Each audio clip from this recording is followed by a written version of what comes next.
my name is Tyler Johnson, and I want to welcome you back to another ARC's Weekly Review. Today, my guest is the head coach of the Brush Girls basketball team, Mr. Demarius Winters. Coach, how are you today? I'm good. How about yourself? I'm good. Good. Let's start off with the playoff game against Euclid. It was a tough loss and a tough way to end your season. I just want to see if you have any takeaways or something you saw that happened or didn't happen in that game.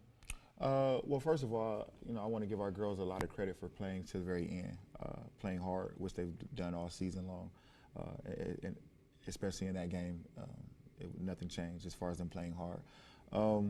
We had an opportunity to win a couple of different times, missed a couple of free throws at the very end. We were down one, we could have tied or went ahead.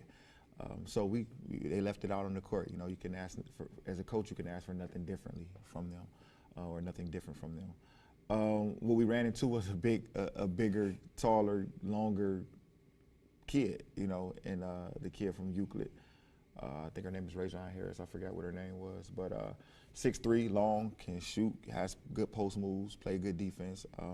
26 points, 13 rebounds, 7 blocks. I mean, she just kind of dominated the game, and she was on fire. It didn't help that she was on fire too. She only missed like 2 or 3 shots from the field, only missed 1 foul shot. So we ran into her on a bad night. If she can continue to play that way, they'll go deep in the playoffs. But taking nothing away from our kids, of course, it was bitter that we lost, but they played hard to the very end. Yeah.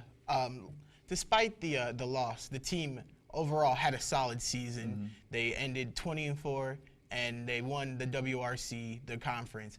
Can you tell me what you saw this year or what you did this year to kind of have the team clicking? Mm-hmm. Well, we started off in the summertime thinking championships and thinking winning. I like to I come from a winning culture as far as playing is concerned. My alma mater is here at Brush, so we won when I played here. As far as being a coach is concerned, I went to a couple of district championships. So I try to bring a winning atmosphere wherever I go, and I think I did that here. But it started in the summertime when I first came, giving them the expectations of winning, not just getting by.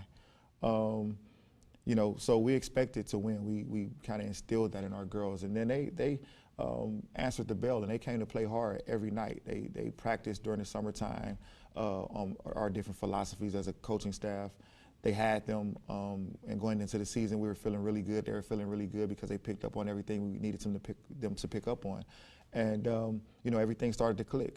Right there in the middle of that season, in the middle of our season this year, we won 16 games in a row, which that tells there that they were playing hard, they were paying attention, they were picking things up, and like you say, I give all the credit to them because I was new coming in. They had to learn my philosophy, so. They did it, they picked it up, and they had a historical season. Now, final question. This team that you have right now currently has a lot of seniors, Mm-hmm. and so they'll be gone next year, and you'll have to replace them. Mm-hmm. And so many might think that next year is a rebuilding year of sorts for the girls basketball team. Can you tell me what your expectations are for next season? Expectations are the same. Our coach, some things will change because we won't have the players that we have this year. So some of the philosophies will change, but the expectations are still the same.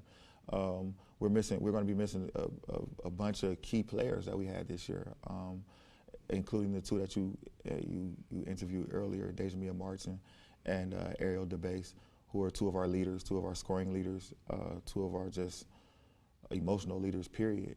So that's going to be a big loss for us. It's going to be a little bit of a change for us. But I think we have freshmen. We have 4 or 5 freshmen that were pretty good, that played a little bit of varsity this season. They played a lot of JV. They didn't play on the freshman team. They'll have a year, a summer under their belt of our training and our, the level of competition that we'll prepare them for the level of competition that we're going to see next year.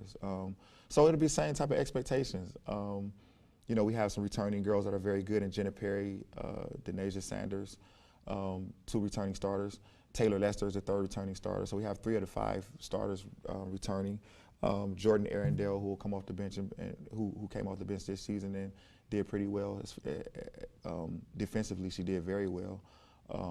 She's going to improve her offense on this offseason. Iman Dura, She'll be a junior next year. We're looking forward to her getting the ball in her hands. We have Jasmine Paxton, who's a big for us. She's pretty good. So it's just that we were deep this year. They couldn't get in. You know, I mean, with all those seniors, all those people playing well, they couldn't quite get.